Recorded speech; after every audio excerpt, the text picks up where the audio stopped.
It was on a dreary night of November that I beheld the accomplishment of my toils. With an anxiety that almost amounted to agony, I collected the instruments of life around me, that I might infuse a spark of being into the lifeless thing that lay at my feet. It was already 1 in the morning. The rain pattered dismally against the panes, and my candle was nearly burnt out, when by the glimmer of the half-extinguished light I saw the dull yellow eye of the creature open. It breathed hard, and a convulsive motion agitated its limbs. How can I describe my emotions at this catastrophe, or how delineate the wretch whom with such infinite pains and care I had endeavored to form? His limbs were in proportion, and I had selected his features as beautiful.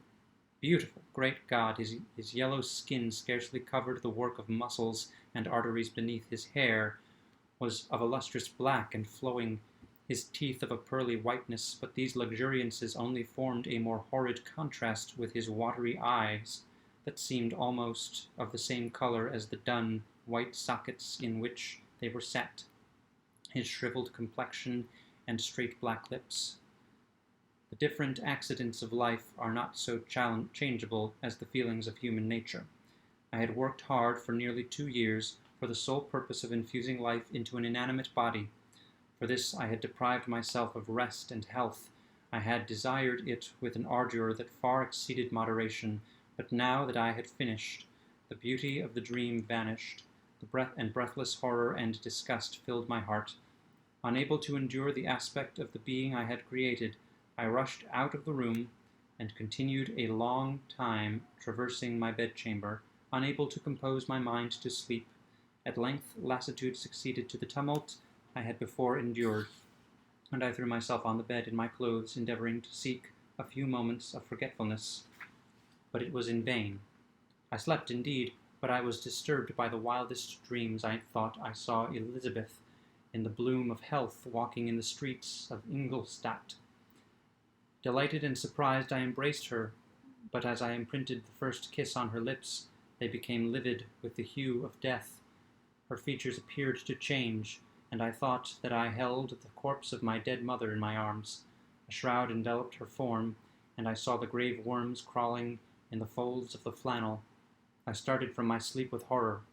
Cold dew covered my forehead, my teeth chattered, and every limb became convulsed, when, by the dim and yellow light of the moon, as it forced its way through the window shutters, I beheld the wretch, the miserable monster whom I had created. He held up the curtain of the bed, and his eyes, if eyes they may be called, were fixed on me. His jaws opened, and he muttered some inarticulate sounds, while a grin wrinkled his cheeks. He might have spoken, but I did not hear. One hand was stretched out, seemingly to detain me, but I escaped and rushed downstairs, and I took refuge in the courtyard belonging to the house which I inhabited, where I remained during the rest of the night, walking up and down in the greatest agitation, listening attentively, catching and fearing each sound, as if it were to announce the approach of the demoniacal corpse to which I had so miserably given life. Oh, no mortal could support the horror of that countenance. A mummy again endued with animation could not be so hideous as that wretch. I had gazed on him while unfinished. He was ugly then, but when those muscles and joints were rendered capable of motion, it became a thing such as even Dante could not have conceived. I passed the night wretchedly. Sometimes my pulse beat so quickly and hardly that I felt the palpitation of every artery. At others I nearly sank to the ground through languor and extreme weakness.